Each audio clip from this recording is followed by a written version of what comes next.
can't see him wrestling, giving the award up easy, because his performances will carry on being perfect. And to be fair to Justin Holbrook, he used him properly this year, and I hope that that carries on. That they learn when to rest him and when to eke him out as best they can. But he's still fantastic. Yeah. Still 8 out of 10 every week of the year. What about the other end of the age scale then, Sarah? So the SLP Young Player of the Year, they had to be aged 21 or under on the 30th of January 2019. Previous winners were Darryl Clark in 2014, George Williams in 2015, Ben Curry in 2016, Jack Walker in 2017, and Danny Richardson last year. Again, some of these don't age terribly well, do they? I think the first four are done good. Danny Richardson let us down last year, and he only won it by 1 vote, didn't he, last year? Oh. But how in 2016 was Ben Curry a young player? I know it feels like he shouldn't be, but he was. Yeah. Anyway, between us, we had 3 different votes.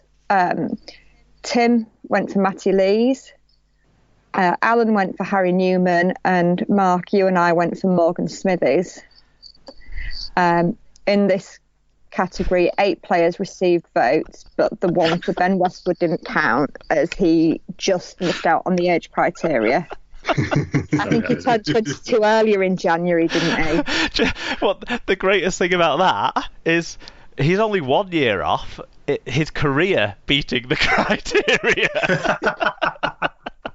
Because this was his 21st season in Super League. Maybe it was just a misunderstanding, a misreading of the question. It gave us a good laugh anyway, hasn't it? Yeah. Yeah, I like that. So in third place, with 17% of the vote, was Harry Newman. In second place, with 18% of the votes, was Matty Lees. And the winner, with 56% of the votes, was Morgan Smithies. Happy with that, Mark? Yeah, I mean, it's interesting, isn't it, that we went... he is. That us, as the voters, overall, went different to what the Man of Steel Awards went, with Matty Lees winning that award in that competition. But my thinking, I don't know if you echo this, Sarah, was that he was the youngest very, very good player this year. Like, there was other good young players, and Harry Newman, I was hugely impressed with every single time I saw him play. But I didn't see him play as much as I saw Morgan Smithies play. And I was very much impressed with Morgan Smithies every time I saw him play too. And he was 18 all through the season this season, 18 years old. I just think, for me, being that good all year, whilst being that young, had to get the nod over a very impressive Harry Newman. Yeah. So moving on. Yeah, no, sorry. Before you move on, he's too annoying for me to vote for him. I don't like him. So you're such a bully. He's only a child. He's a little gobshite. You can be annoying if you're a kid. That doesn't stop you being annoying. Yeah, Emma says most children are annoying, so yeah. She's not wrong. Anyway, especially most that use public transport. Oh, maybe it's because you're a Londoner, eh? Always on the bus. Exactly. Moving on, Tim. Yeah, so the SLP Women's Player of the Year, where previous winner was the now retired Lois Purcell in 2018, and Sarah, you went for Courtney Hill. Yep. Alan, you also went for Courtney Hill. Mark, you went for Chantal Kroll of the Saints. Yeah, no, not many other people did, even though I put her on the shortlist, and maybe that was just me being a bit biased towards my own opinions, but God, she fucking terrifies me when I see her play. She really does. Like, and not in a... I don't mean like she's just scary. I mean the power that she plays with in that edge position though that she plays. She plays like 13 or second row for Saints, and she's just so powerful. She took over every game I saw her play this year, which was only about 4 games, but she took over for periods of those 4 games every time. But Tim, you went for someone else as well. Yeah, I went for speed and agility and skills, and I went for Kelsey Gentles, just absolutely ripping it up for Cass and doing it all with a smile on her face. So I have to explain myself. Danica, unfortunately, ruled herself out of the award by saying that I was not her favourite PA announcer. So she's gone, dead to me. It's all right. She's got a platform herself to get much more listeners probably than we get. Before we go through who's won the award, can I put a motion on the table that to honour the fantastic career that Lois Forsell had, we should in future now call this award the Lois Forsell SLP Women's Player of the Year. Yeah, do Let's it. go for it. She was the first winner of it, so yeah. Exactly. Aye. Motion passed.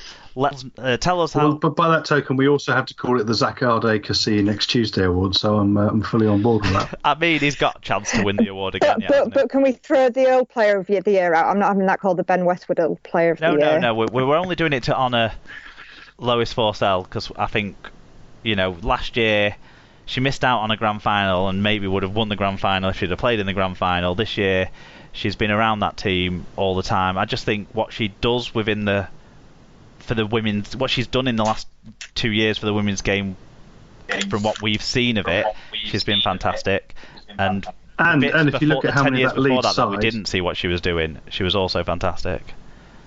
and if you look at how many of that lead side she has brought through as a community coach, and she has picked out of schools and training and then brought them through into that and acted as the pathway as that development officer, I think it's definitely deserved. Whereas Ben Westwood just looks a bit like monsters off of television shows, so it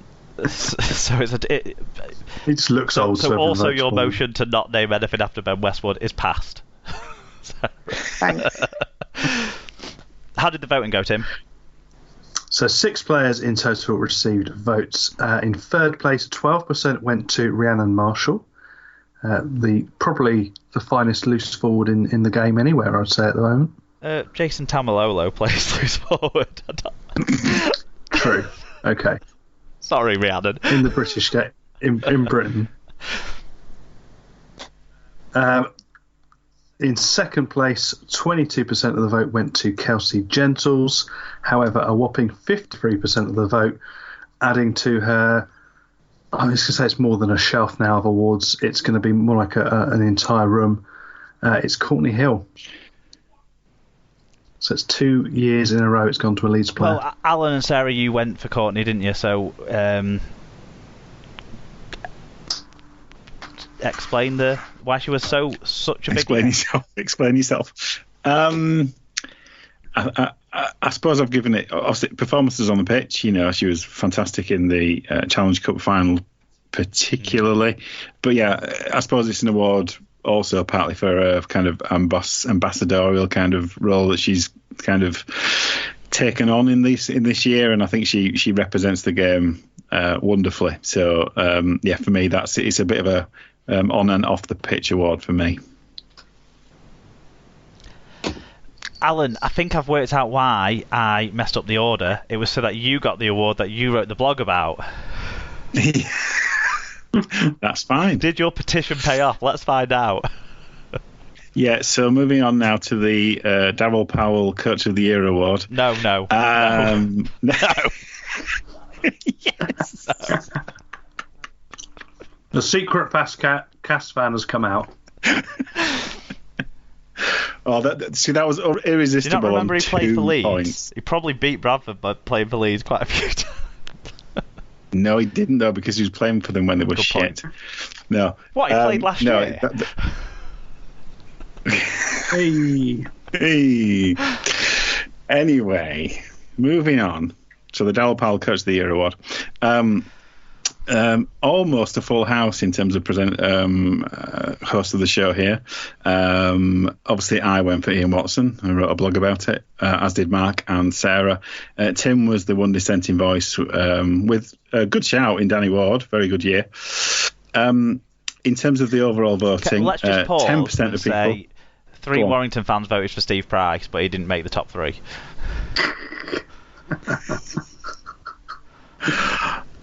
He didn't have a bad year. No, he didn't Challenge Cup. Anyway.